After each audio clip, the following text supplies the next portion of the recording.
Hey guys, welcome back to the Atlas Archives. Tonight we're talking about Mali, and before you drift off, I need to tell you the single most absurd fact about this place. There was a king here in the 14th century who was so incomprehensibly wealthy that when he went on pilgrimage to Mecca, he brought so much gold with him that he accidentally crashed the entire Mediterranean economy for a decade, just by being generous. That's the level we're operating at with Mali, a country that once controlled more gold than Europe knew existed, built one of the world's great centres of learning in the middle of the Sahara, and produced empires so powerful that their names are still whispered with reverence across West Africa. And tonight, we're covering all of it. So get comfortable, dim the lights, let the world outside fade away for a bit. If you're new here, welcome.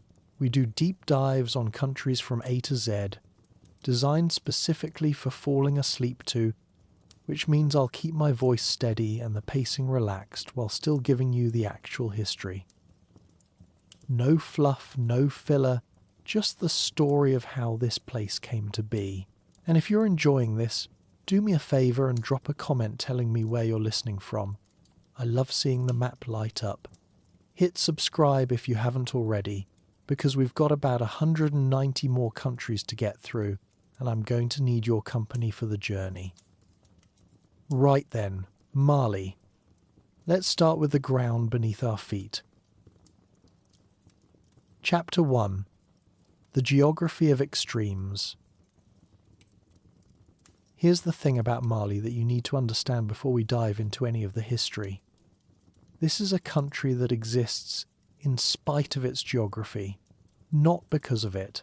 Picture a landmass roughly twice the size of Texas, about 1.2 million square kilometers dropped into West Africa, with no coastline, no major mountain ranges to catch rainfall, and roughly 2/3 of its territory covered in desert or semi-desert that's actively trying to expand southward. If you were designing a country from scratch and wanted to make things difficult, you'd basically design Mali. It's landlocked, which is never great. It's bordered by 7 different countries, which historically has been a mixed blessing. Lots of neighbours means lots of trade routes, but also lots of potential invasions. To the north you've got Algeria and the full weight of the Sahara Desert bearing down. To the east there's Niger, which is somehow even more desert-dominated. South and west you've got Burkina Faso, Côte d'Ivoire, Guinea, Senegal and Mauritania, forming a semicircle of slightly more habitable terrain. The entire setup looks like someone took a geographical marker and drew a rough rectangle in the sand, then shrugged and called it a country. But here's where it gets interesting.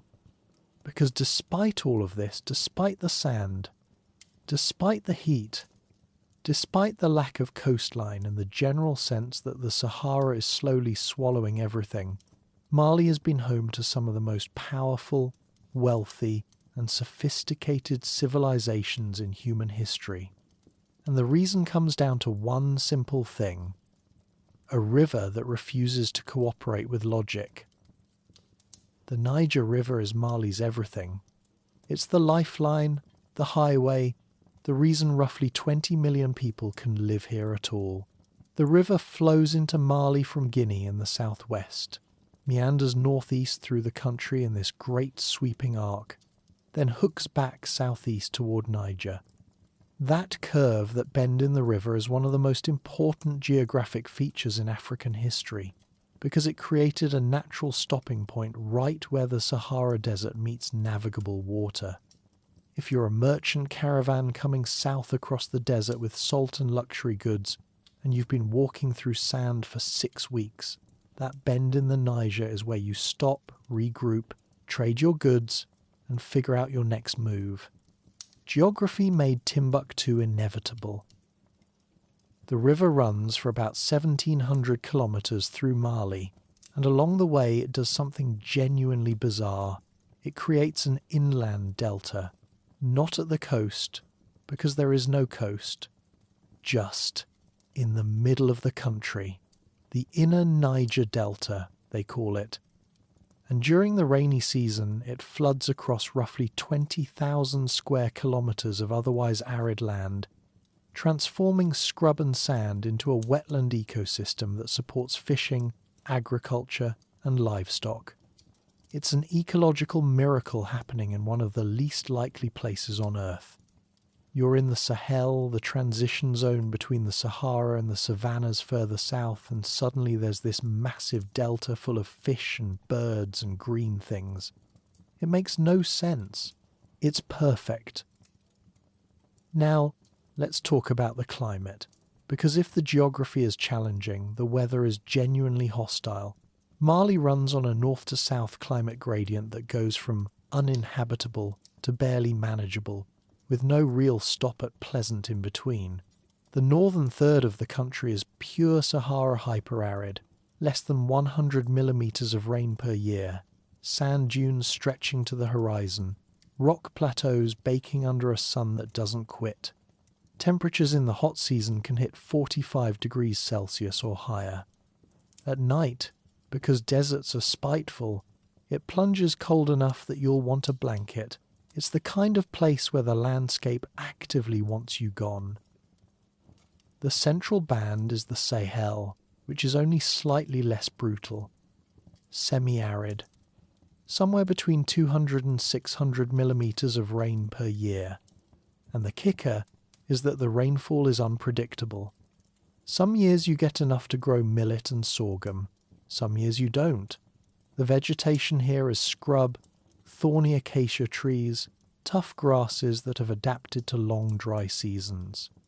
It's survivable, but only if you know what you're doing. And lately, as in over the past 50 years, the Sahara has been expanding southward into the Sahel at an alarming rate. Desertification is real, it's measurable, and it's turning marginal land into no land at all. Then you've got the southern region, which is savanna territory, the Sudan savanna zone, not to be confused with the country Sudan, because African geography naming conventions are determined to cause confusion. This is where you actually get 600 to 1200 millimetres of rain per year, real trees, agricultural viability. It's still hot, don't get me wrong, but at least things grow. This is where Bamako, the capital, is located, tucked into the southwest near the Guinea Highlands, where the landscape has the decency to support human life without making you work quite so hard for it. The rainy season runs roughly from June to October, which means the rest of the year is dry, bone dry.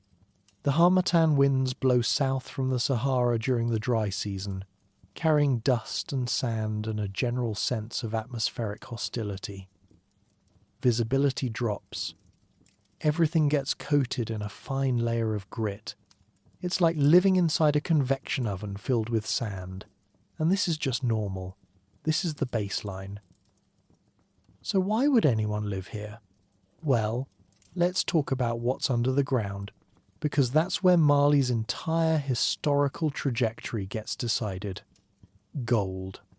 Absurd, almost offensive amounts of gold.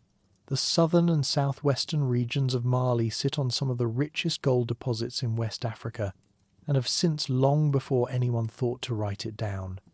We're talking about gold that was so plentiful, so accessible, that it became the foundation of multiple empires, the kind of wealth that made European merchants lose their minds with envy. And up north, in the Sahara, salt. Which sounds boring until you realise that in a hot climate with no refrigeration, salt is how you preserve food, maintain your health, and survive. Salt was as valuable as gold in the right markets. Mali had both. The southern regions produced gold. The northern desert had salt deposits. And right there, in that simple geographic fact, you have the economic engine that powered 1,000 years of West African history. Traders would carry salt south, gold north, and meet somewhere in the middle to make everyone rich. Now, If we're going to understand Mali, we need to talk about a few specific geographic features that shaped everything. First, the Bandiagara Escarpment, which is this dramatic sandstone cliff in central Mali that runs for about 200 kilometers and rises up to 500 meters in places. It's sheer, it's imposing, and it's riddled with caves and cliff dwellings that have been home to the Dogon people for centuries. UNESCO World Heritage Site now. But historically, it was a fortress you try attacking someone who lives on a cliff face. The escarpment is beautiful in that harsh, unforgiving way that deserts specialize in. All red rock and impossible angles and the sense that you're looking at something older than human memory. Then there's the Adrar des Foggers, a mountain range up in the northeast that's technically part of the Sahara but decided to grow some elevation anyway. Rocky, barren, the kind of place where Tuareg nomads have been navigating for centuries because they're the only ones who know how. It's not tall by mountain standards, we're talking highlands more than peaks, but in a country this flat, any elevation stands out. Historically, this was rebel territory, hideout country. The kind of landscape where central governments lost control and local power structures took over. And then there's Timbuktu. Not a mountain, not a river, just a city. But the location matters. Timbuktu sits right on the edge of the Sahara, where the desert meets the Niger River. It's not particularly defensible. It's not blessed with natural resources. It's just positioned at the exact spot where anyone crossing the Sahara from the north would hit water and need to stop. Geography made it a crossroads. Human ambition made it legendary. We'll get to that story later, but for now just understand. Timbuktu exists because a river bends and the desert ends, and that was enough. Let's zoom out for a second and talk about what all of this geography actually means for the people trying to live here. First off, only about 5% of Mali's land is arable. 5%. The rest is either too dry, too sandy, or too otherwise hostile to grow food reliably. So the population, currently around 21 million people, is crammed into the narrow band along the Niger River and the southern regions where rain actually falls. You've got this massive country, and most of it is empty. Not empty because no one tried, but empty because the land said no. Livestock herding works in the Sahel zone, assuming the rains cooperate. Nomadic groups have been moving their cattle, goats, and camels across these plains for millennia, following the grass, following the water, living on the edge of viability. Fishing works in the Niger River and the inner delta, which is why you'll find dense populations clustered along the waterways. But farming? Farming is a gamble. The rains fail, your crops fail, your family goes hungry. It's happened before. It'll happen again. And here's the kicker. It's getting worse. Rainfall in the Sahel has decreased by something like 20 to 30% since the 1970s. The Sahara is expanding. Droughts that used to be once-a-generation events are now showing up every few years.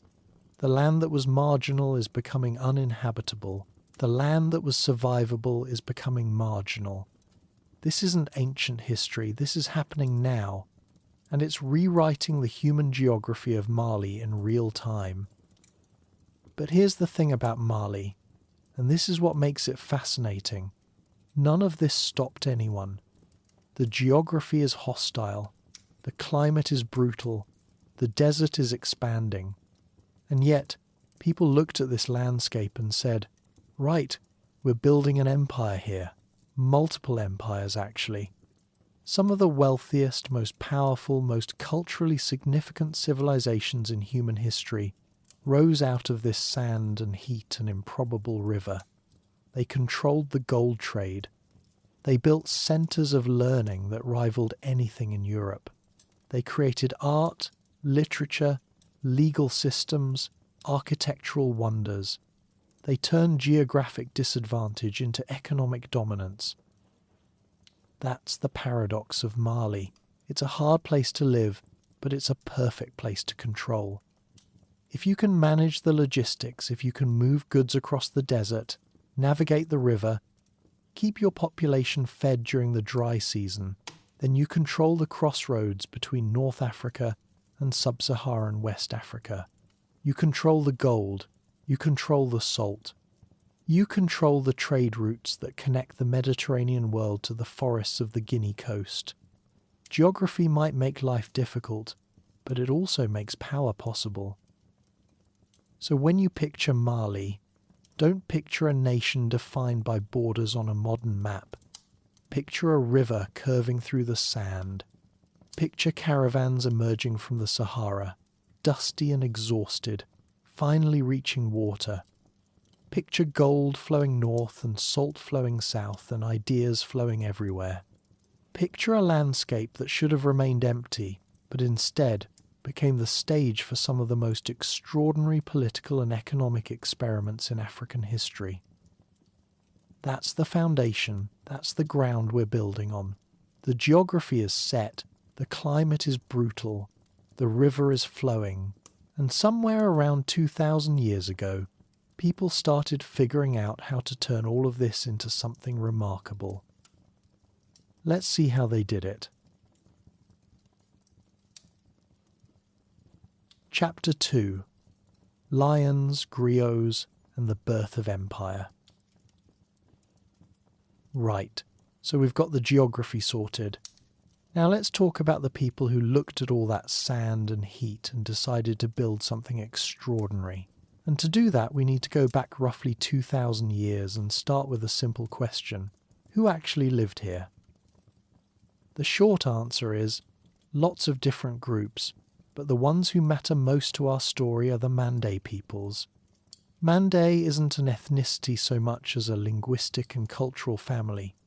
Think of it as an umbrella term covering groups like the Bambara, the Mandinka, the Dula, and several others. Their origins are somewhere in the upper Niger region, right around the Mali-Guinea border area, and over the course of centuries they spread their languages and cultural practices across a massive chunk of West Africa.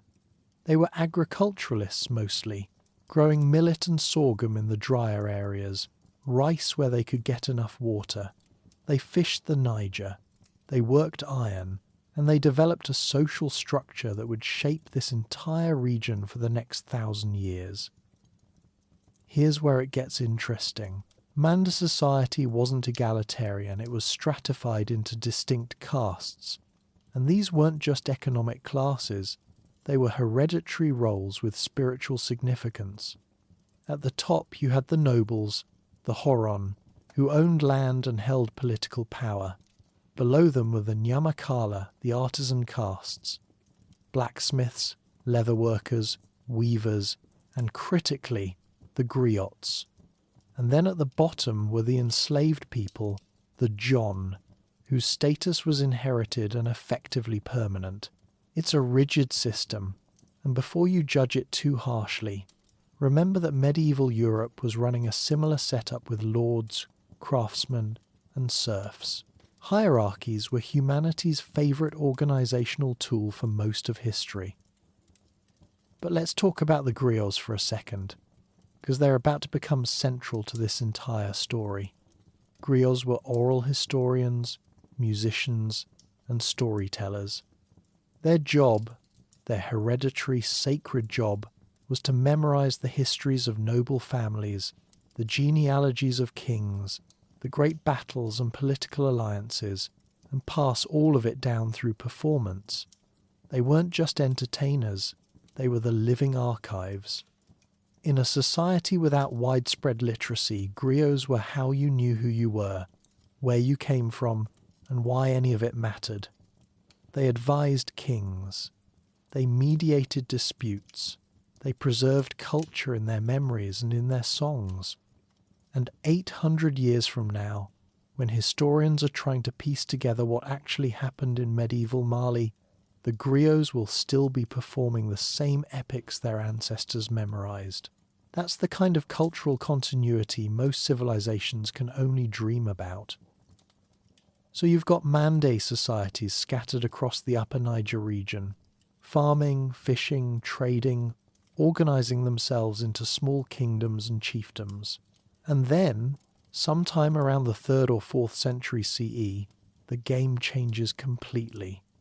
Because to the north and west, in the region that's mostly modern Mauritania and bits of Senegal, a kingdom called Ghana starts consolidating power. And yes, I know, the name is confusing. The Ghana Empire has essentially nothing to do with the modern country of Ghana. Different place, different people, different millennium. Blame European colonial cartographers for that one. The Ghana Empire was ruled by the Soninke people, another Mande group, and it rose to dominance by doing something very clever. It controlled the trans-Saharan trade routes. Here's how that worked. The Sahara Desert is enormous and hostile, but around the 3rd century CE, people figured out that camels could cross it.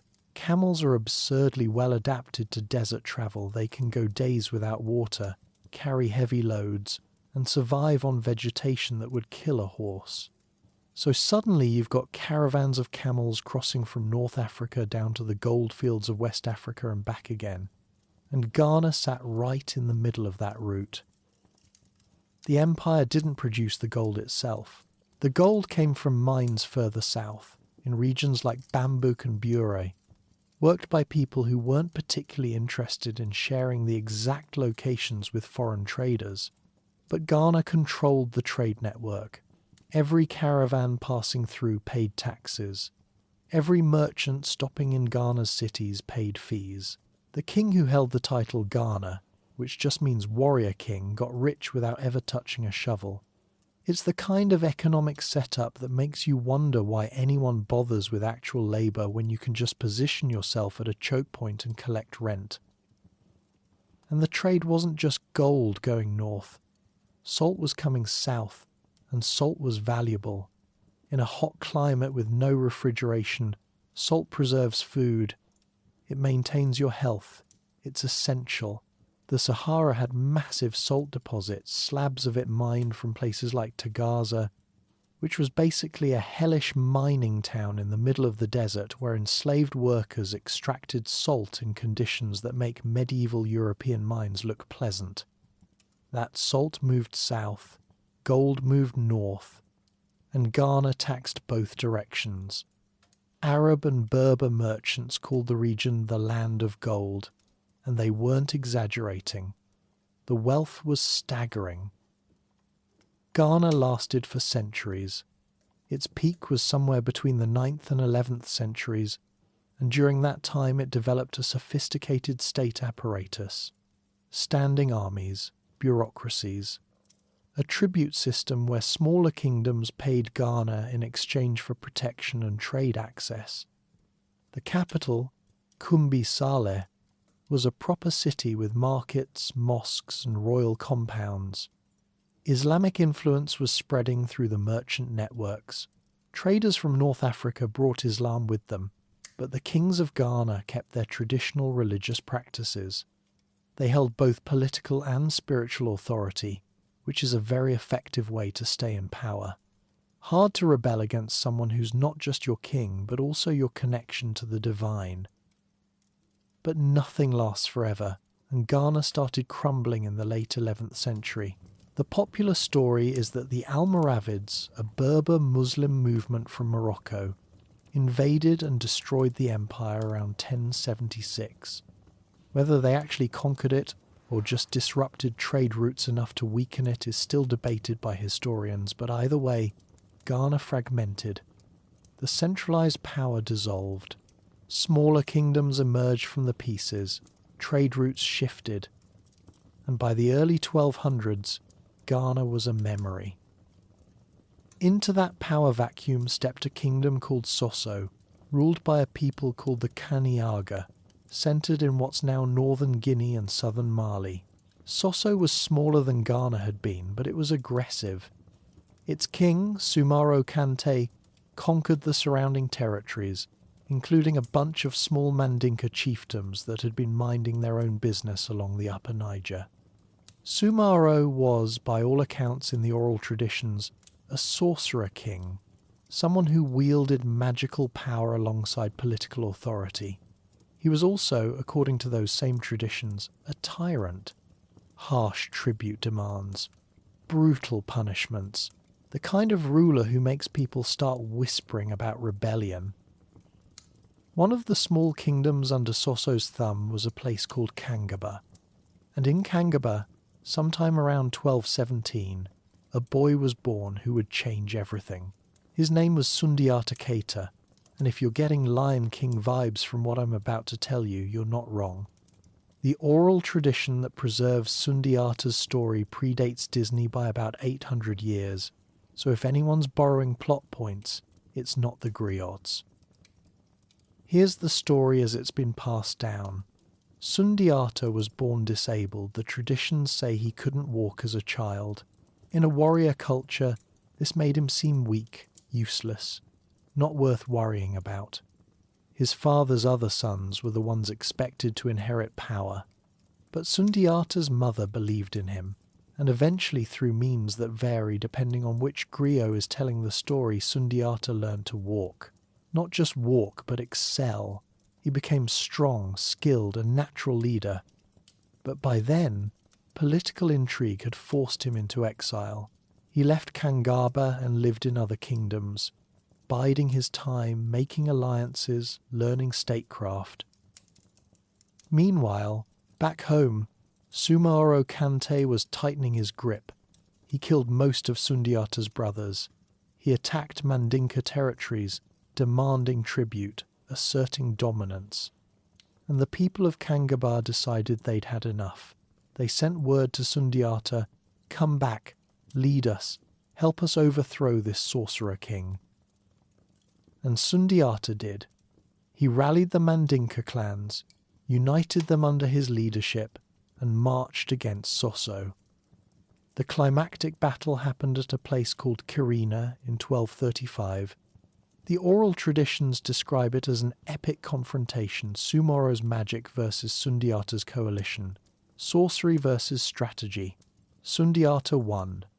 Sumaworo was defeated, possibly killed, definitely removed from power.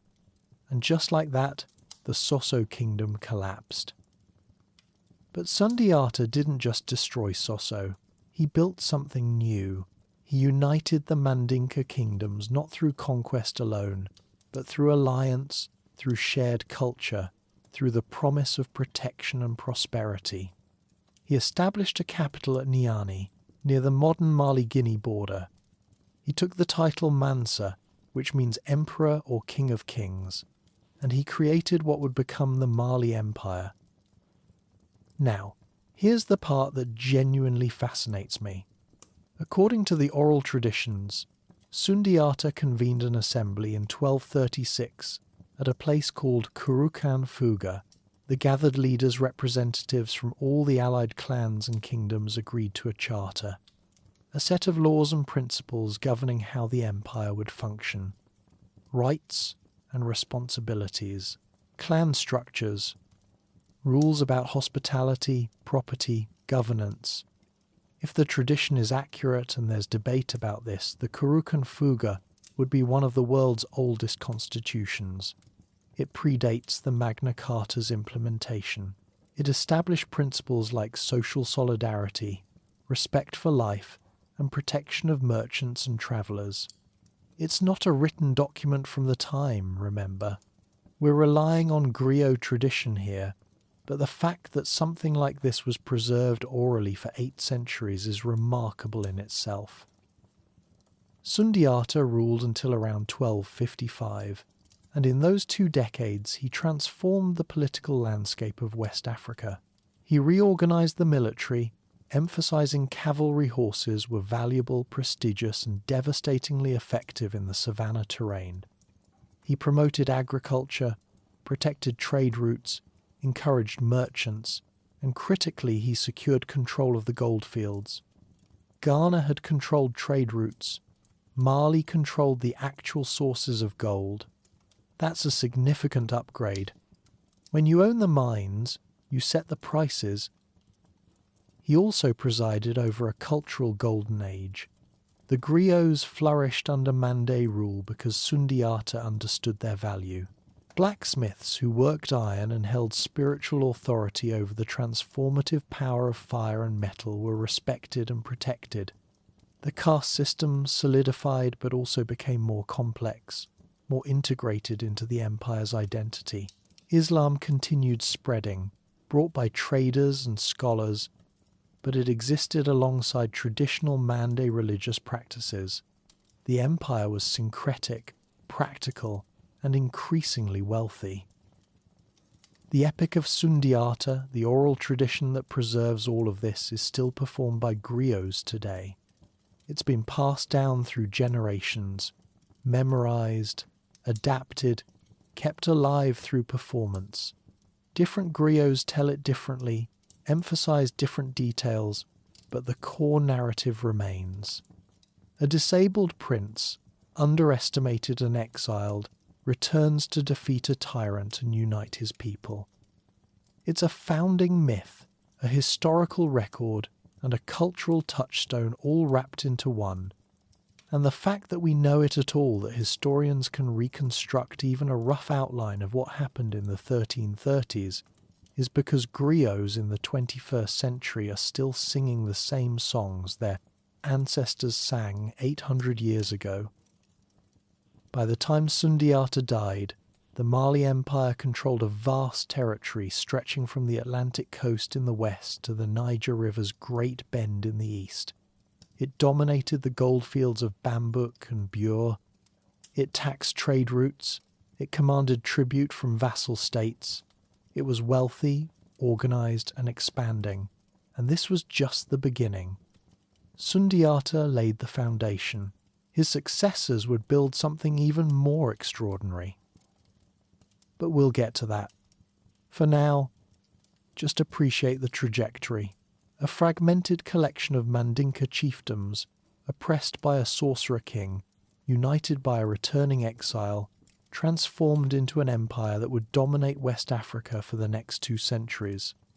It's the kind of story that sounds too mythic to be true, which is probably why the griots have been telling it for 800 years. Sometimes history gives you narratives this good, and sometimes, if you're very lucky, those narratives happen to be accurate.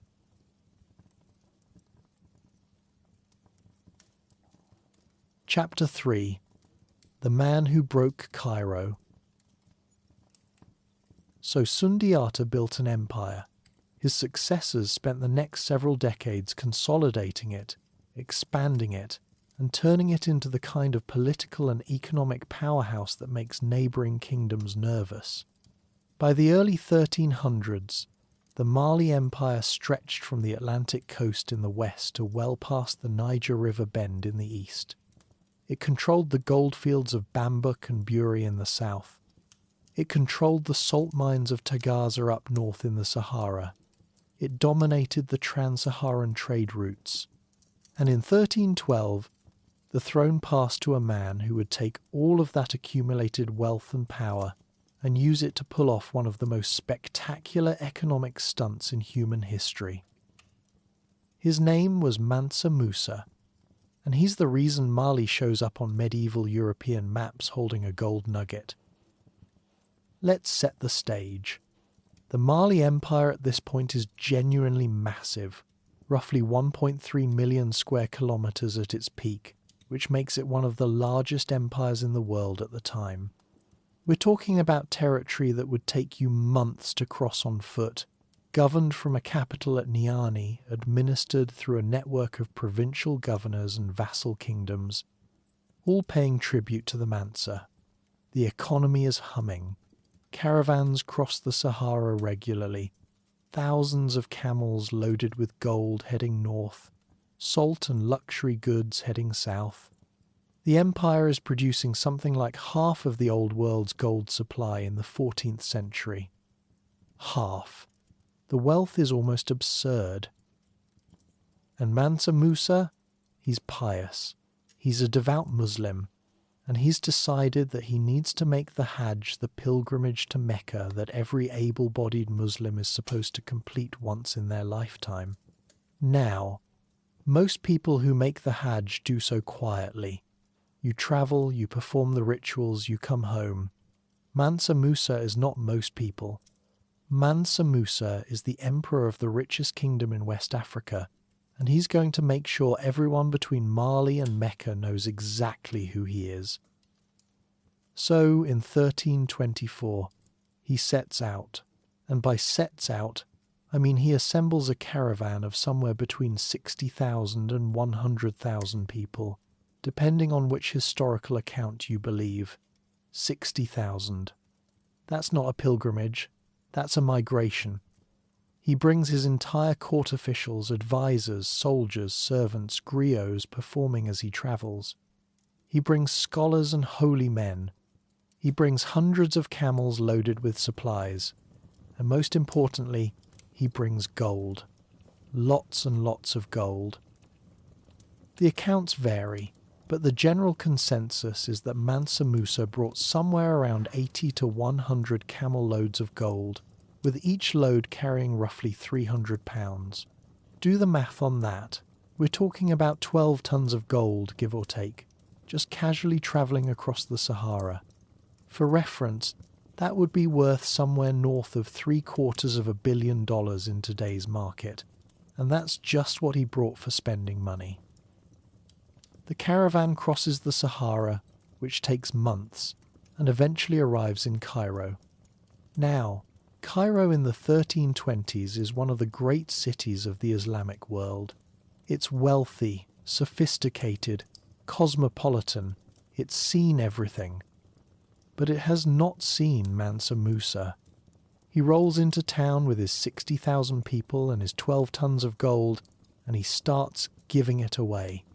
Just handing out gold to anyone who asks, donating massive sums to mosques and madrasas, buying goods at absurdly inflated prices because he doesn't particularly care what things cost, tipping lavishly, commissioning buildings, hosting feasts, being extraordinarily, ostentatiously generous.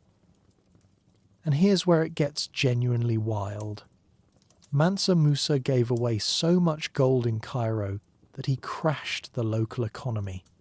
Gold prices in Egypt plummeted because the market was suddenly flooded.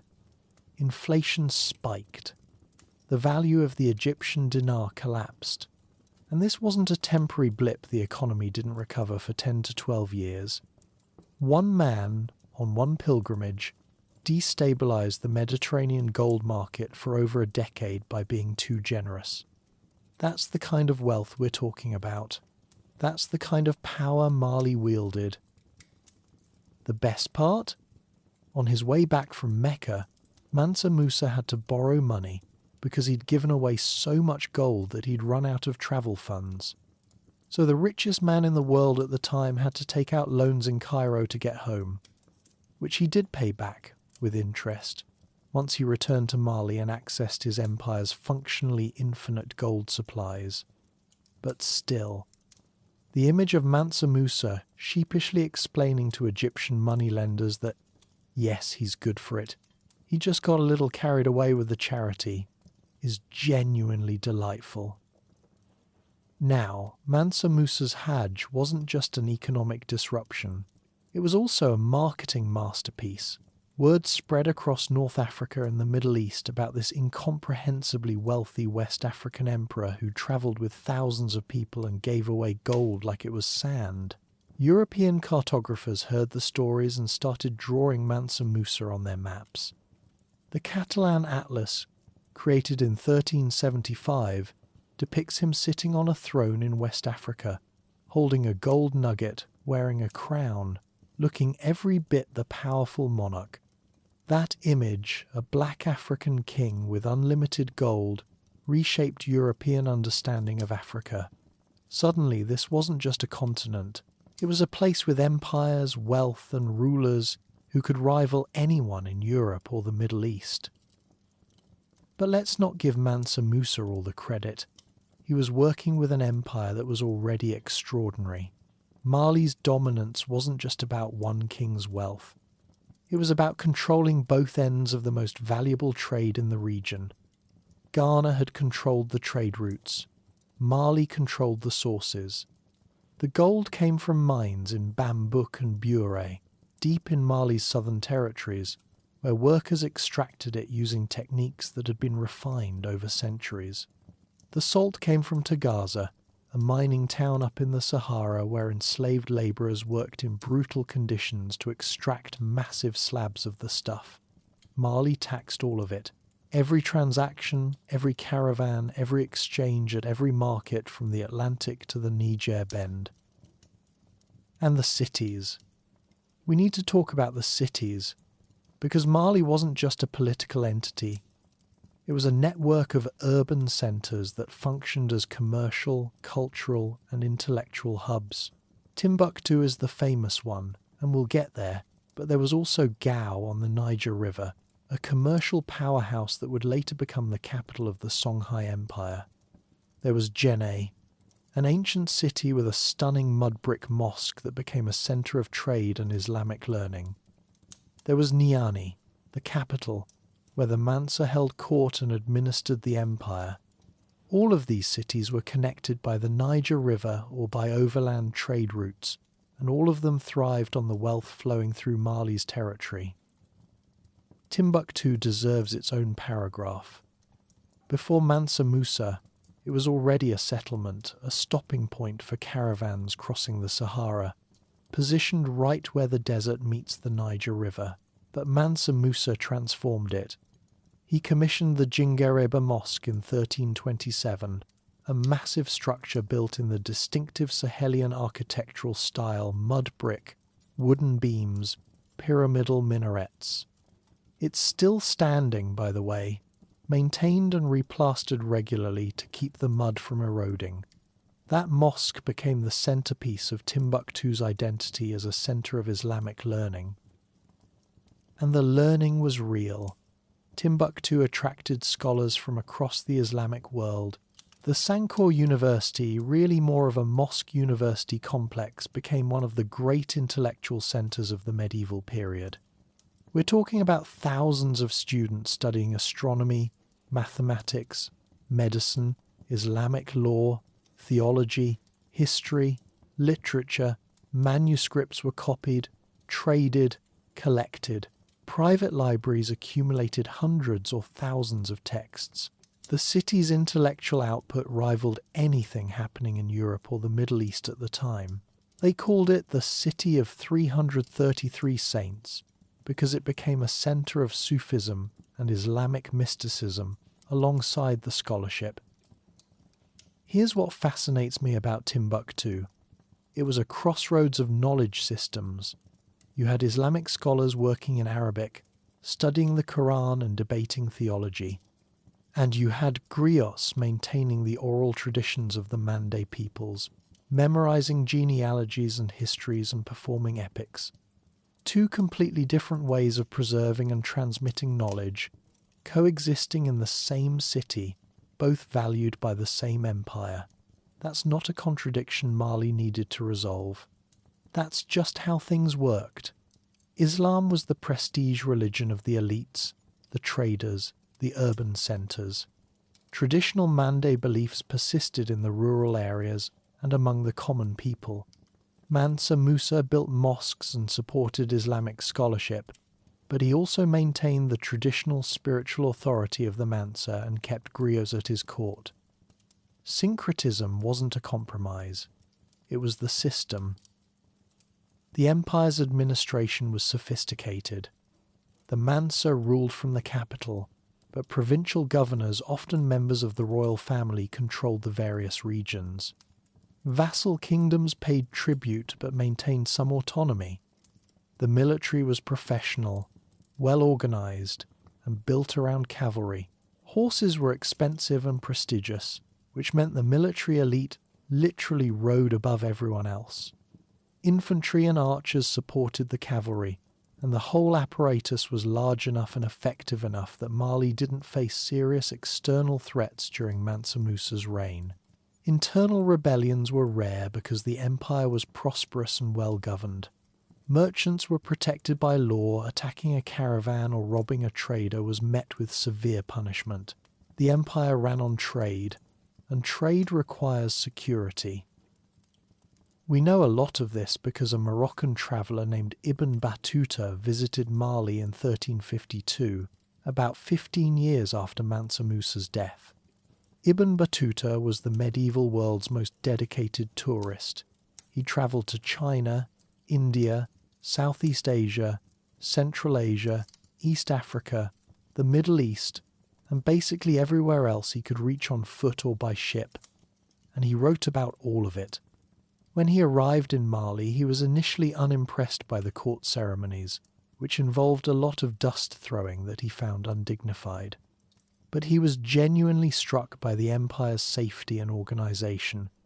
He wrote that you could travel the length of Mali without fear of thieves or bandits, that scholars were honoured and learning was valued, that the legal system was respected.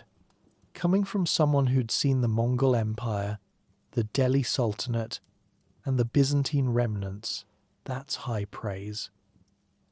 The population of Mali at its peak was probably somewhere around 20 to 40 million people, though population estimates for this period are basically educated guesses. Most of them were farmers, growing millet and sorghum in the savannah, rice in the wetter areas near the river, managing livestock in the Sahel.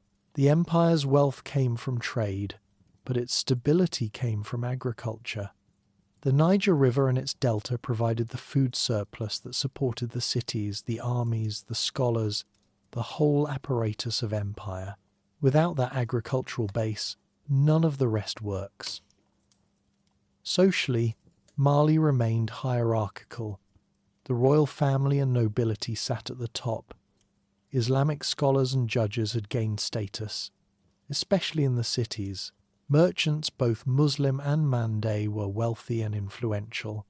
Below them were the artisan castes, griots, blacksmiths, leatherworkers, weavers, all with their hereditary roles and spiritual significance. Farmers and pastoralists made up the bulk of the population. And at the bottom were the enslaved people, whose status was inherited and who had no legal recourse. It's not a fair system, but fairness wasn't really a consideration.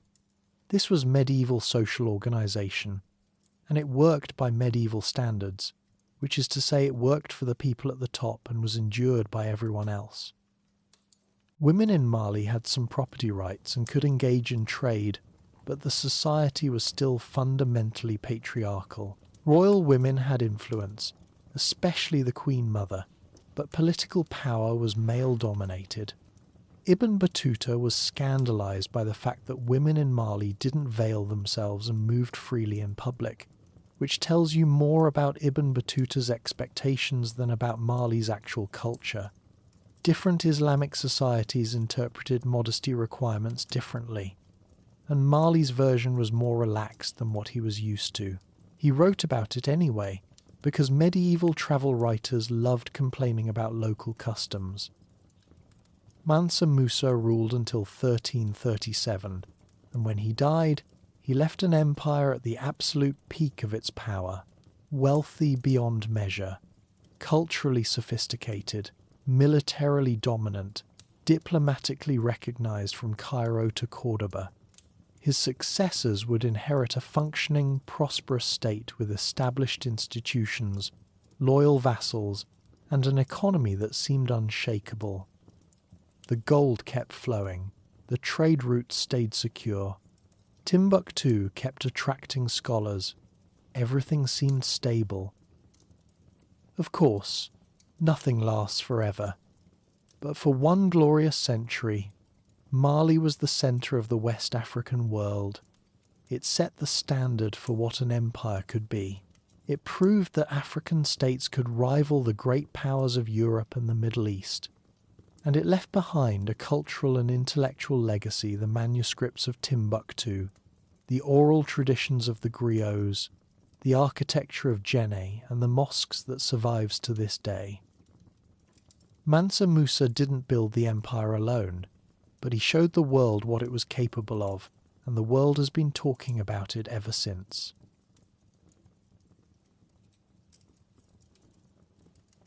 Chapter 4: How Empires Fall. Here's the thing about being at the top. The only direction left is down.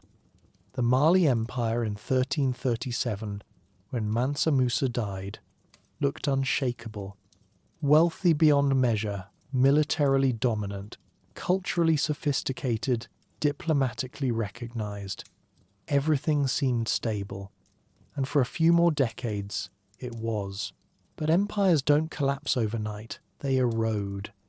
Piece by piece, border by border, tax revenue by tax revenue, until one day you look around and realize you're not an empire anymore.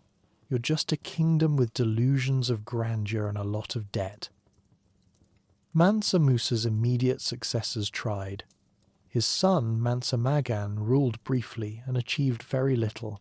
Then the throne passed to Musa's brother, Mansa Suleiman, who managed to keep things relatively stable through the 1340s and 50s. This is when Ibn Battuta visited and wrote those glowing accounts about safety and organization. But even then, cracks were forming.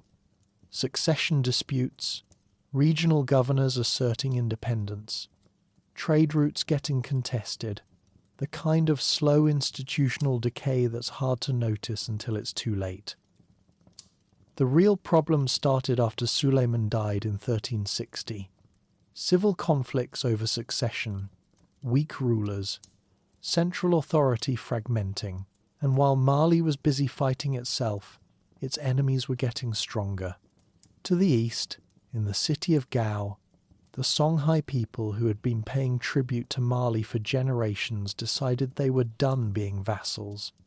They had their own ambitions, and in the late 1400s, under a ruler named Sunni Ali Ber, they went from regional power to empire builders practically overnight.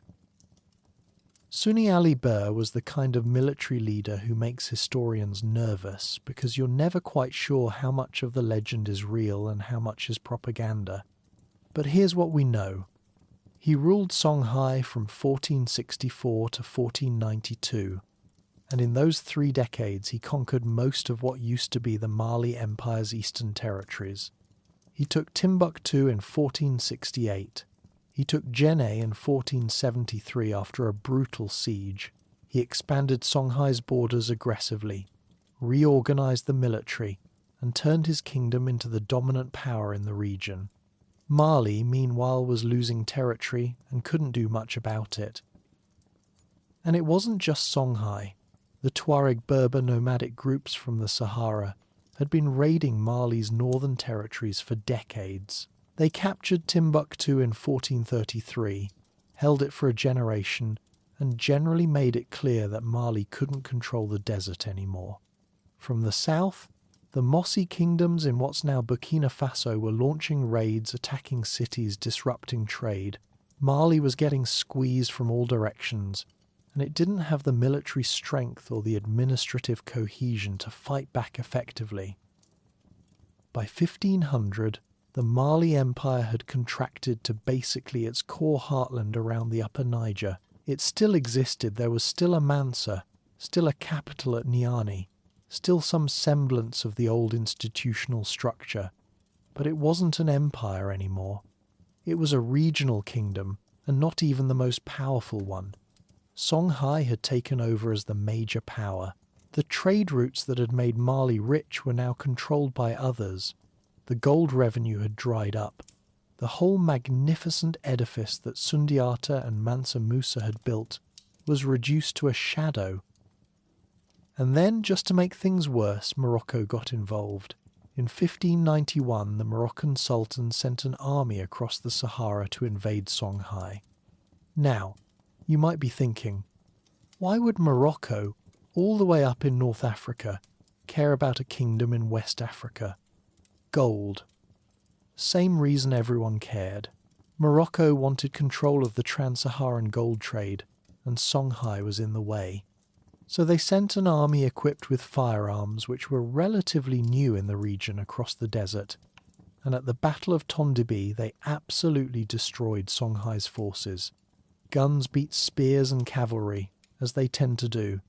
Songhai collapsed, Timbuktu fell under Moroccan control, and the entire regional power structure fell apart.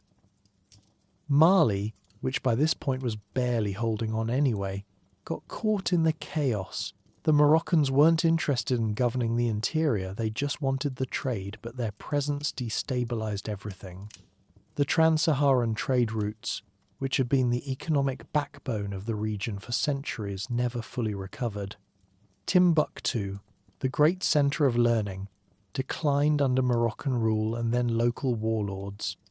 The manuscript libraries survived, but the city's golden age was over, and Mali fragmented completely.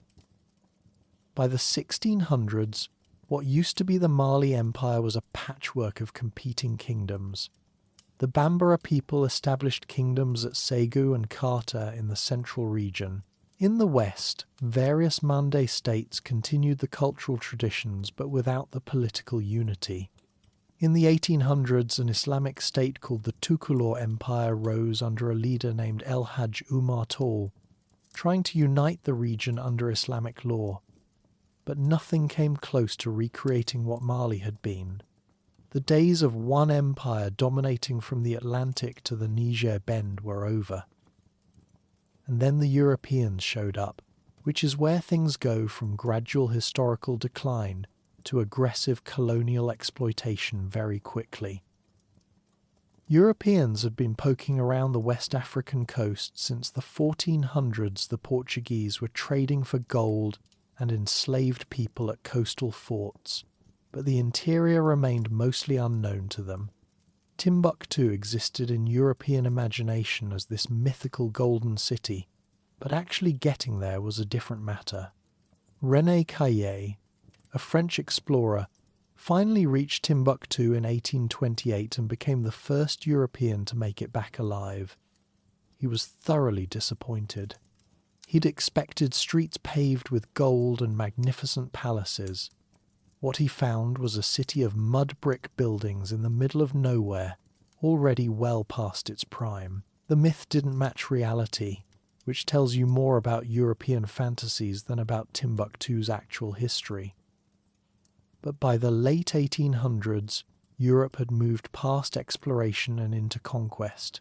The scramble for Africa, that delightful period when European powers decided to carve up an entire continent without asking any Africans what they thought about it. The Berlin Conference of 1884 to 85 saw European diplomats literally drawing lines on maps dividing territories, assigning colonies. France wanted a vast empire stretching from the Atlantic to the Red Sea.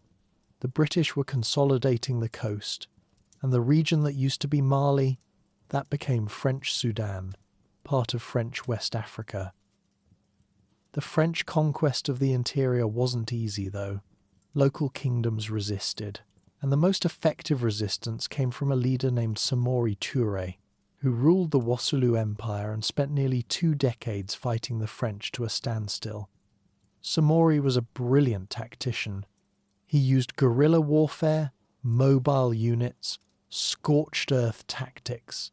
He bought modern weapons from European traders and used them against European armies. He retreated when necessary, regrouped, and struck back. For years the French couldn't pin him down. But ultimately superior logistics and firepower won. The French had trains, telegraphs, artillery, and functionally unlimited reinforcements from Europe. Samori had determination and tactical brilliance, but that only gets you so far. In 1898, the French captured him. They exiled him to Gabon, where he died 2 years later. And with his defeat, the last major resistance to French rule collapsed. By 1899, France controlled the entire region. Timbuktu had been occupied in 1894. The colonial period had begun in full. French colonial rule in Mali, or French Sudan, as they called it, followed the standard playbook of European imperialism, which is to say it was exploitative, extractive, and utterly disinterested in local development. The capital moved to Bamako, which was more accessible than the traditional centres and better positioned for French administrative needs. Traditional power structures were dismantled or co-opted. Chiefs who cooperated got to keep nominal authority. Those who didn't were replaced.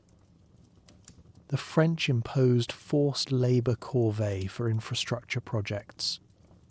Roads, railways, administrative buildings, all built with conscripted African labour that wasn't paid. They pushed cash crop agriculture, cotton for French textile mills, peanuts for export. Subsistence farming was discouraged because it didn't generate revenue for France. Local economies were reorganised around extraction. Gold mining continued, but on French terms and for French profit. Taxes were imposed without any corresponding investment in education, healthcare, or local infrastructure. It was exploitation as policy. And then there were the wars. World War I broke out in 1914, and France conscripted thousands of Malians to fight in Europe. Men who had never left West Africa were shipped to the trenches of France to die in a conflict they had no stake in. World War II brought more of the same, more conscription, more demands, more extraction. African soldiers fought for France's freedom while being denied basic rights in their own homeland. The hypocrisy was not subtle.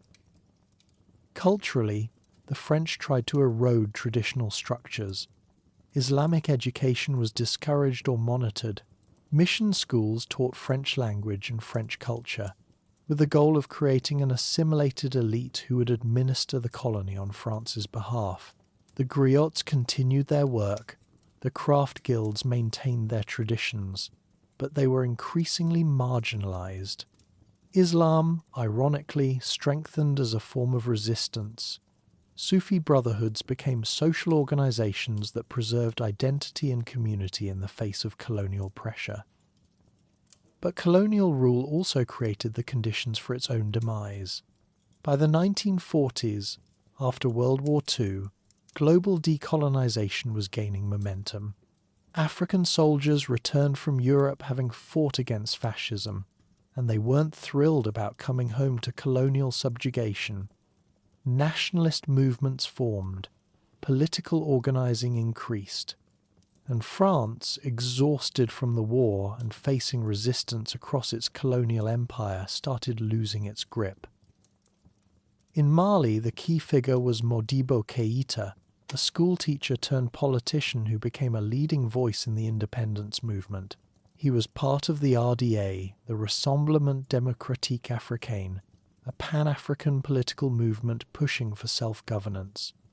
In 1958, France held a referendum, giving its colonies the option to become autonomous republics within the French community. French Sudan voted yes. Limited self-governance, but still under French oversight. Then in 1959, French Sudan and Senegal decided to join together as the Mali Federation, aiming for full independence as a unified state. It was an ambitious plan. 2 territories, different political cultures, trying to create a functioning federation from scratch. They declared independence in June 1960. The federation lasted 2 months.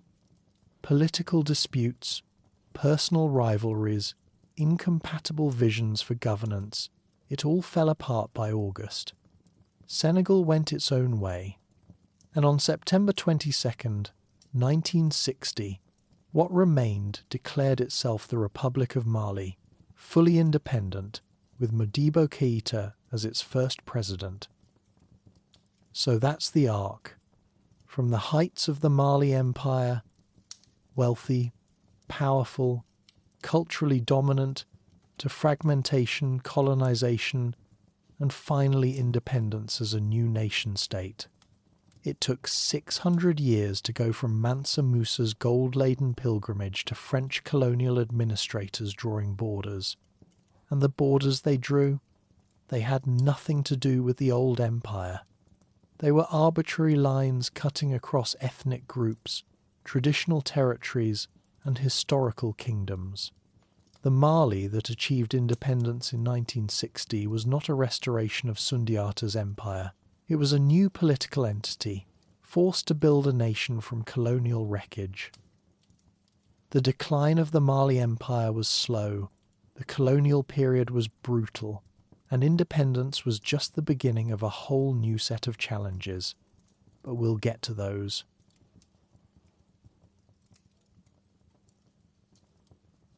Chapter 5. Building a Nation from Scratch. Independence is supposed to be the happy ending. Throw off the colonial power, raise your own flag, control your own destiny. Except it's not an ending, it's a beginning. And the beginning is usually messy, disappointing, and harder than anyone expected. Mali achieved independence in 1960 with high hopes and almost no infrastructure, an economy built around extracting resources for France, borders that made no ethnic or geographic sense, and a population that had been deliberately denied education and political experience for 60 years. So when Modibo Keïta became Mali's first president, he was essentially trying to build a functional nation-state out of colonial wreckage, while figuring out how to keep people fed. Keïta was a socialist, which in the 1960s meant he aligned with the Eastern Bloc during the Cold War. The world was divided into two camps, capitalist West versus communist East, and every newly independent African nation got pulled into that ideological battle whether they wanted to be or not. Keïta chose socialism. He nationalized industries, pursued state-controlled economic development, and tried to build Pan-African unity. He also pulled Mali out of the French franc zone in 1962 and created the country's own currency, the Malian franc, because controlling your own money supply is supposed to be a symbol of true independence. It did not go well. The new currency failed spectacularly. Inflation spiked. The economy tanked. By 1967, Mali had to crawl back to the franc zone and beg to be let back in. It was a humiliating lesson in the limits of economic sovereignty when you're a poor, landlocked country dependent on foreign aid and commodity exports. Keïta's government also became increasingly authoritarian one-party state, limited political freedoms, growing repression of dissent. He meant well, probably. Most independence leaders did, but good intentions don't pay salaries or keep food prices stable. On November 19th, 1968, the military decided they'd had enough. A group of officers led by Mansa Ture staged a coup. It was bloodless. They arrested Keïta, dissolved the government, and took power without firing a shot. Keïta was imprisoned and died in detention in 1977 under circumstances that were definitely suspicious. The coup leaders blamed his economic failures and authoritarian tendencies, which weren't entirely unfair criticisms, but what came next wasn't much better. Mansa Ture ruled Mali for the next 23 years, initially as military dictator, then later as a civilian president after staging elections that nobody believed were legitimate. He ran a one-party state starting in 1979 under the UDPM party, which was really just a vehicle for his personal rule. Political repression, corruption, economic mismanagement, all the classic hallmarks of African dictatorship in the Cold War era. The security forces were brutal, dissent was crushed, and while Traoré made some attempts at economic liberalisation under pressure from the IMF and World Bank, the benefits mostly went to him and his cronies while ordinary Malians got poorer. And then the droughts came. If you want to understand why the 1970s and 80s were so traumatic for Mali, you need to understand what the Sahel droughts did to this region. The Sahel, that semi-arid band running across West Africa between the Sahara and the savannas, got hit with devastating droughts, starting in 1968 and running through the mid-70s. Then it happened again in the 1980s. The rains failed, crops withered, livestock died. Hundreds of thousands of people starved to death across the Sahel, and Mali was right in the centre of it. Try to picture this. You're a farmer or a pastoralist in northern or central Mali. Your entire life depends on seasonal rains that have been reliable for generations. And then one year the rains don't come, the next year they don't come, the year after that they don't come. Your fields turn to dust, your animals collapse. Your family goes hungry, and the government does basically nothing to help because they're either incompetent, indifferent, or too busy siphoning off international aid money to care. So, you pack up what little you have and walk to Bamako, joining thousands of other desperate people flooding into the city looking for work, food, anything. Bamako's population exploded through this period. The urban-rural divide that had always existed became a chasm. The city became overcrowded, underserviced, desperate. The countryside emptied out, and the environmental damage accelerated. The Sahara expanded southward. Desertification became irreversible in some areas, and the land that had supported civilizations for thousands of years started turning into uninhabitable wasteland. The droughts weren't just a humanitarian catastrophe. They were a reshaping of Mali's geography and society that's still playing out today. Meanwhile, up north, the Tuareg people were getting increasingly frustrated. The Tuareg are Berber nomads who've lived in the Sahara for centuries, moving with their herds, maintaining their culture, generally being left alone by whatever government claimed to rule them. But independence hadn't been kind to them. The Malian government was based in the south, dominated by sedentary agricultural peoples, and had no interest in investing in the northern desert regions. The Tuareg were marginalized, excluded from political power, and when the droughts hit, their pastoral lifestyle collapsed completely. They'd already rebelled once, back in 1963 during Keïta's presidency, and the government had suppressed it brutally. In 1990 they rebelled again, demanding autonomy, better treatment, and some acknowledgement that the North existed. The government's response was more violence, more repression, which just made things worse. The Tuareg rebellion became another pressure point on a regime that was already cracking. By the late 1980s, opposition to Traoré was building across society. Students were organising, labour unions were mobilising. Teachers, intellectuals, urban workers, all of them fed up with corruption, economic crisis, and authoritarian rule. Neighbouring countries were democratising. Benin had a successful democratic transition in 1990. The Berlin Wall had fallen. The Cold War was ending. The old excuses for dictatorship weren't working anymore. In March 1991, mass protests erupted in Bamako. Students, workers, a broad coalition demanding democracy and an end to Traoré's rule. The streets filled with people who'd had enough, and Traoré, being a dictator with a functioning security apparatus, ordered his forces to open fire on protesters. They did. Hundreds of people were killed. The exact numbers are disputed, but somewhere between 100 and 300 or more, the government was shooting its own citizens in the streets of the capital. And that's when the army split. Junior officers, the ones who'd been ordered to kill unarmed protesters, refused. They'd had enough too. On March 26, 1991, a lieutenant colonel named Amadou Toumani Toure led a coup against Traoré. They arrested him. They ended the dictatorship, and they promised to hand power over to civilians and hold democratic elections, which in the context of African military coups was genuinely unusual. Most coup leaders take power and keep it. Toure took power and gave it back. A transitional government was formed. A national conference was held to draft a new constitution. Multiple political parties were legalized. And in 1992, Mali held genuinely democratic elections. Alpha Oumar Konaré, a historian and intellectual, was elected president. Ture, the coup leader who'd saved the day, handed over power voluntarily and stepped back into civilian life.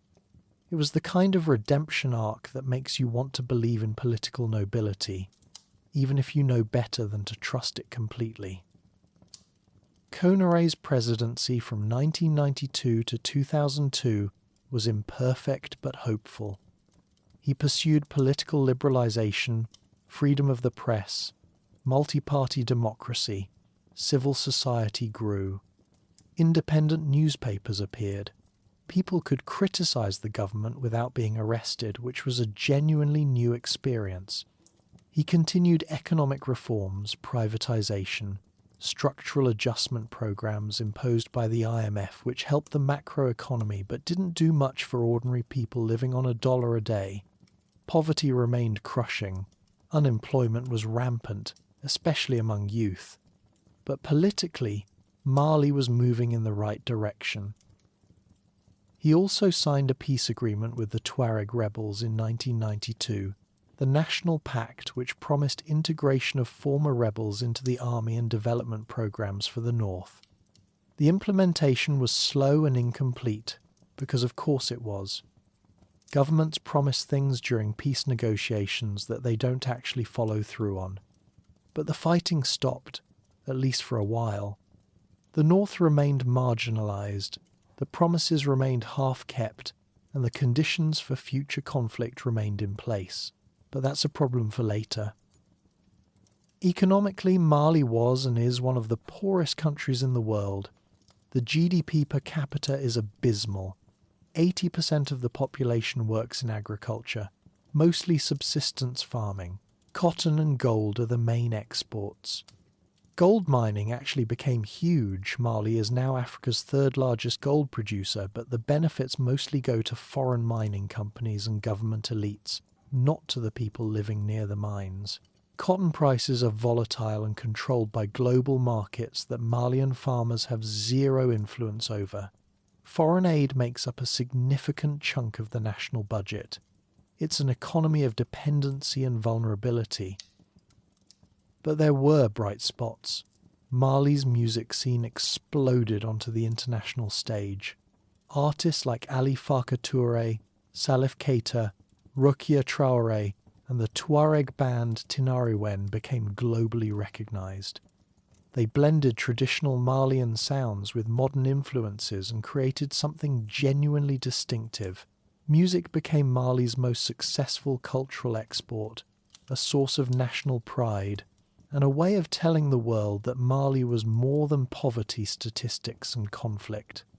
The festival Au Désert, started in 2001, brought musicians and tourists to the Sahara for concerts in the sand. It was supposed to symbolize peace and cultural vibrancy. It worked, for a while. Konaré respected term limits and stepped down in 2002, which is unfortunately rare enough in African politics to be noteworthy. The fact that he voluntarily gave up power speaks well of him. The next election brought back Amadou Toumani Touré ATT, as everyone called him the coup leader from 1991 who'd handed over power a decade earlier. He ran as a civilian this time and won, the national hero returning to lead the country. But democratically this time. People had high hopes. So by the early 2000s, Mali was being held up as a success story. A functioning democracy in West Africa, peaceful transfers of power, a growing economy, sort of, cultural achievements, international recognition. It looked stable, but beneath the surface the same problems persisted. Poverty, corruption, ethnic tensions, a marginalized north, an education system that didn't educate, a healthcare system that didn't heal, infrastructure that barely existed outside Bamako, and a government that was better at democratic procedures than at actually improving people's lives. Independence had brought political sovereignty eventually. Democracy had brought political participation, theoretically. But the fundamental questions, how do you feed your population? How do you create opportunity? How do you build a functional state in a geographic and economic context stacked against you? Those remained unanswered. Mali in the early 2000s was better than Mali under Traoré. It was better than Mali under colonial rule. But better than brutal dictatorship is a pretty low bar. The hope was real, though. That matters. After decades of authoritarian rule and economic crisis, there was a genuine sense that Mali could build something better, that democracy could work, that the next generation might have opportunities the previous ones didn't. Whether that hope was justified is another question entirely. We'll see how it played out.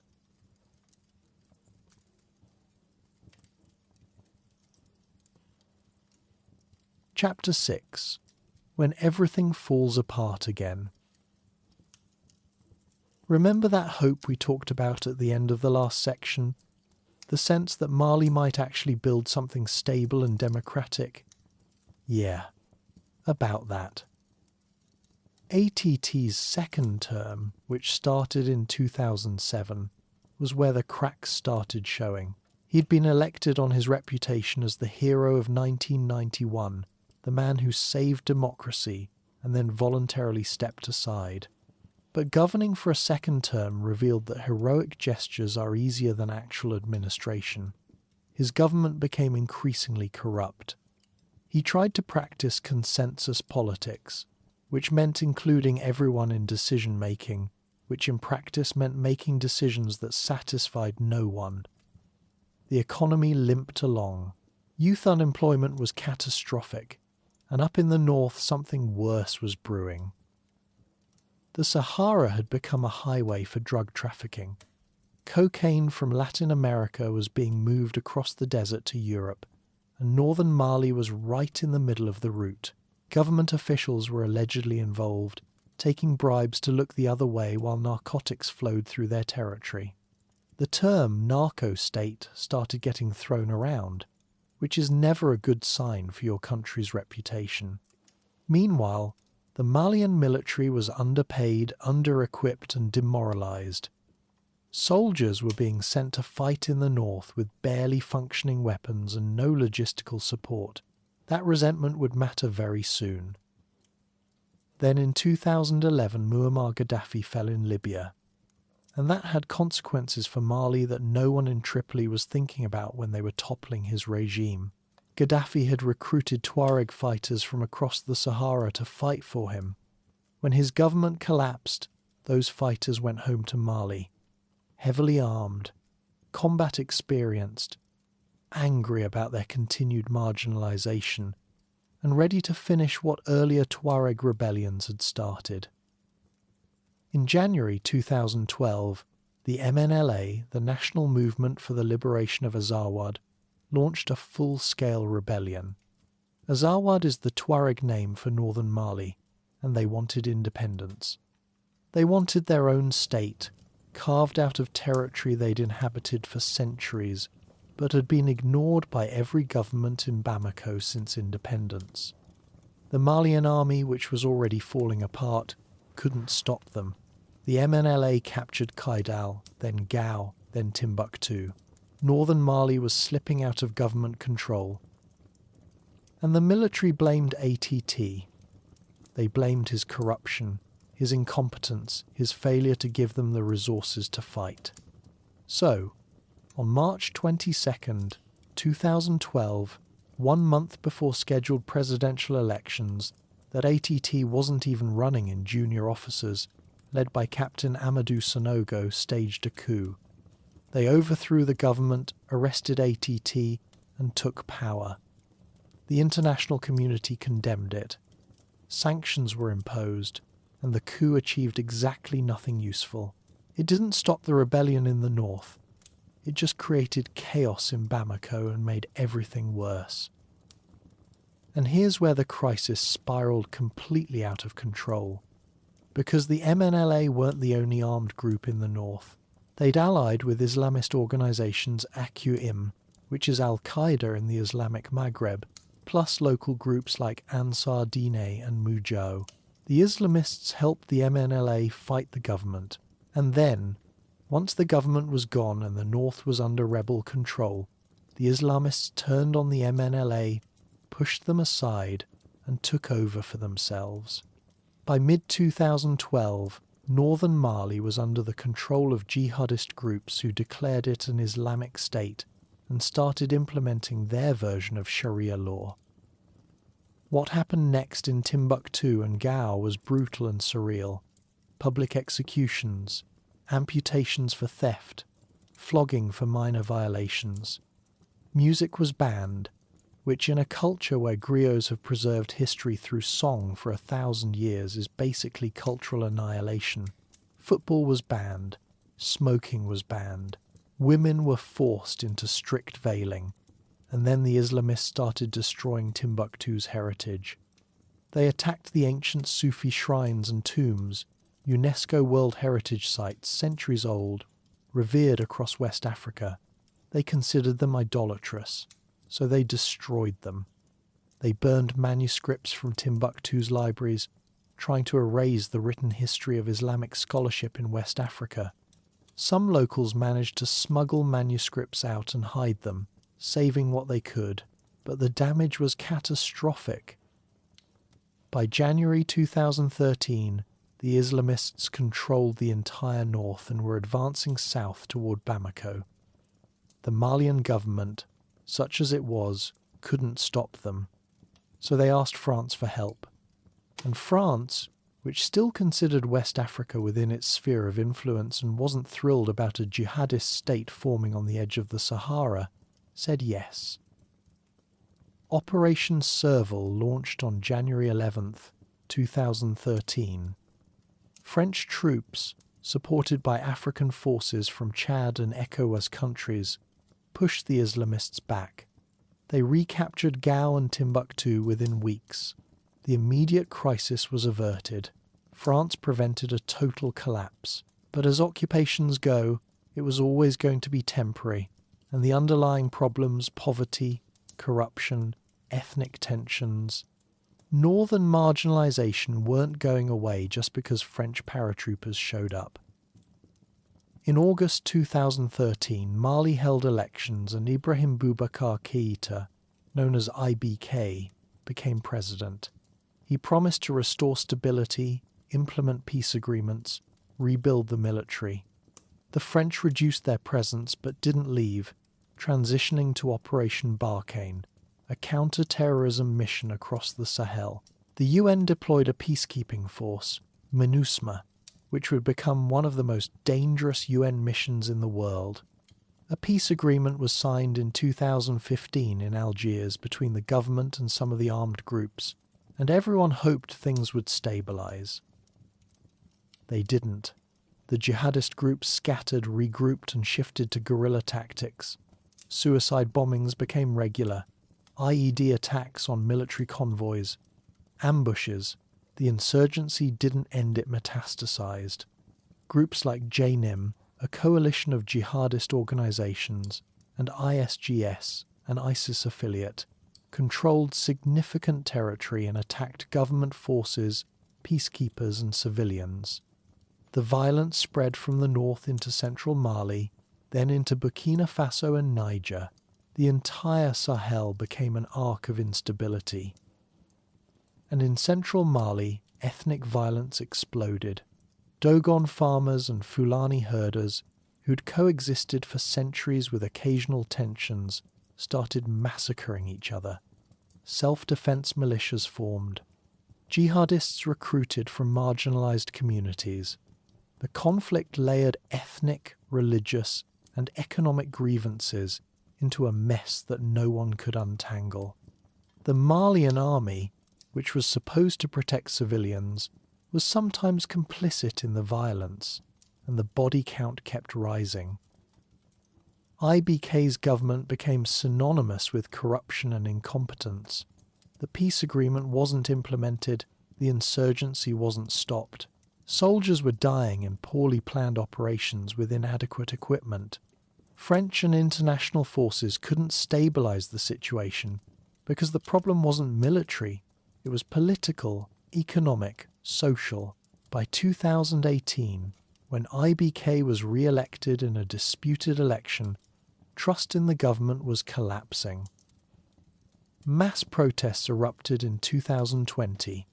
The M5 RFP movement, a coalition of opposition groups, demanded IBK's resignation. They accused him of corruption, electoral fraud, and failure to address the security crisis. And on August 18, 2020, the military stepped in again.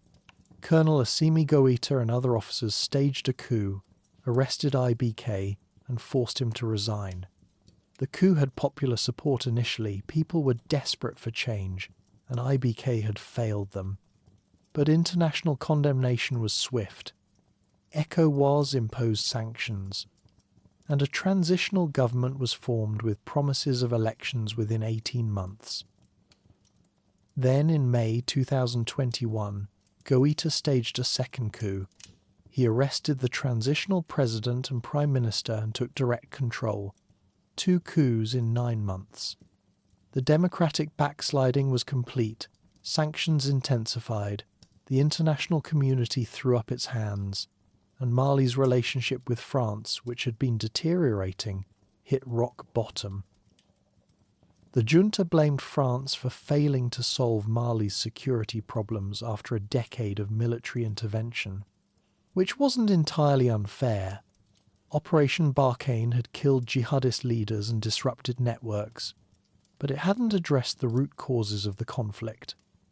Anti-French sentiment grew, and in late 2021, the junta invited the Wagner Group Russian mercenaries with a horrifying track record into Mali as a security partner. France announced its withdrawal in 2022. After a decade of involvement, French troops left. The UN mission came under pressure to leave as well. Mali pivoted toward Russia, and the West walked away. Wagner's presence made things worse. They were accused of mass killings, including a massacre in the town of Mora in March 2022, where hundreds of civilians were allegedly executed. Human rights abuses by both Wagner and Malian forces increased. The insurgency continued, and the junta kept delaying promised elections, making it clear they had no intention of giving up power anytime soon. So here's where Mali stands now. A military junta runs the country with no clear path back to democracy. Jihadist groups control significant territory in the north and centre. In Mali, ethnic violence continues. Over 350,000 refugees have fled the country, with millions more displaced internally. Food insecurity is worsening due to conflict and climate change. The economy is suffering from sanctions and instability, and the Sahara is still expanding southward, turning farmland into desert, making resource conflicts worse, and ensuring that even if the political and security crises were solved tomorrow, the environmental crisis would still be there. Timbuktu, that legendary city of gold and scholarship, has been captured and recaptured multiple times since 2012. The manuscripts were mostly saved by brave locals who hid them. But the city is a shadow of its former self. Tourism is gone, the festivals are cancelled, the intellectual vibrancy is a memory. It's a symbol of how far Mali has fallen from the empire that once made Europe jealous. And it's not just Mali. Burkina Faso had coups in 2022. Niger had a coup in 2023. The entire Sahel region is destabilizing, caught in overlapping crises of climate change, poverty, governance failure, and extremism. The international community has tried military intervention, peacekeeping, development aid, and nothing has worked sustainably. Because the problems are structural, deeply rooted, and generational. You can't fix with airstrikes what needs to be addressed through education, economic opportunity, accountable governance, and climate adaptation. But here's the thing. Mali's population is around 22 million now, and 67% of them are under 25. That's a massive youth bulge with essentially no economic opportunities, no political representation, and very little reason to believe the future will be better than the present. That's either a demographic disaster waiting to happen or a source of potential energy for change, depending on how the next decade plays out. And despite everything, despite the coups, the insurgency, the climate crisis, the poverty, Malians remain incredibly resilient. The griots still perform. Musicians still create, even when music is banned in jihadist-controlled areas. The diaspora sends remittances that keep families afloat. Civil society organizations persist. People still get married, have children, plant crops, hope for rain, hope for peace, hope for something better. The cultural heritage survives because people refuse to let it die. The manuscripts of Timbuktu were saved not by international organizations, but by local librarians who risked their lives to smuggle them out in trunks and boxes before the jihadists could burn them all. That's the kind of cultural determination that kept Mali's history alive through centuries of change and upheaval. It's the same impulse that makes griots memorize epics and pass them down through generations. The refusal to let the story be forgotten, even when the story is painful. So what's the future for Mali? Honestly, it's hard to say. The trajectory since 2012 has been downward. The junta shows no signs of democratizing. The insurgency shows no signs of ending. The climate crisis shows no signs of reversing. Regional instability is getting worse, not better. And the international community seems exhausted with trying to help. But Mali has survived before. It survived the collapse of the Mali Empire. It survived colonization. It survived droughts and dictatorships. It achieved democracy once, however imperfectly. The resources are there: gold, agricultural potential, a young population, rich cultural heritage. What's missing is governance that serves the people instead of exploiting them, security that protects instead of terrorizes, and economic opportunity that gives young people a reason to invest in the country's future instead of fleeing to Europe.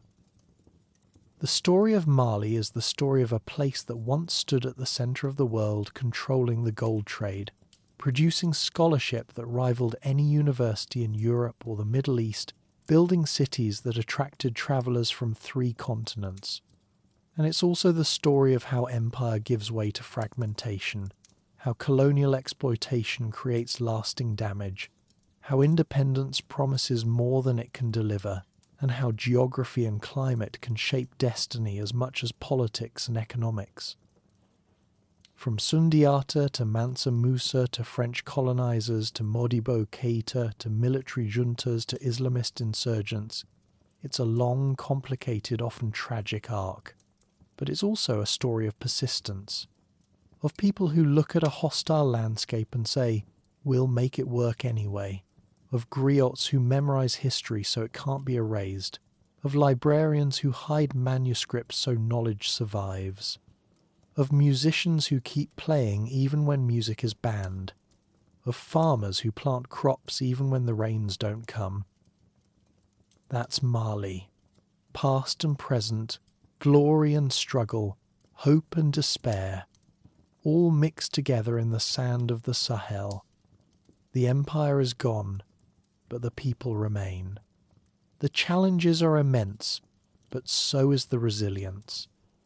And somewhere in that tension between what Mali was and what it might become, there's still a story being written.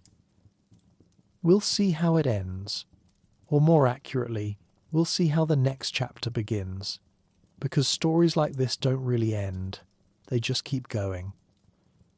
Thanks for listening. Sleep well.